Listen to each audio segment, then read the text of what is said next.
How to change the color of subtitle on YouTube. Hi guys, welcome to our channel. Let's begin. In this video, I will guide you on how you can change the color of subtitle on YouTube. For this, you want to launch open any web browser, then head over to youtube.com. Make sure to sign into your account. Now, you can find your favorite videos to play.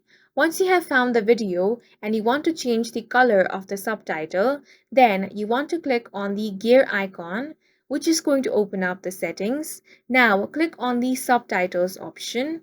Here, click on the options. Now you have different options over here. Select the one that says font color. As you can see, white is selected. Now you can select whichever color you want from this list. Once you click on it, you will be able to see the preview over here on the video. Now click on your preferred color. After that, you can click anywhere on the video, and for the rest of the video, that is going to be the color of your subtitle. And that's it for this video. If you found it helpful, please make sure to hit the like button and subscribe for more videos like this.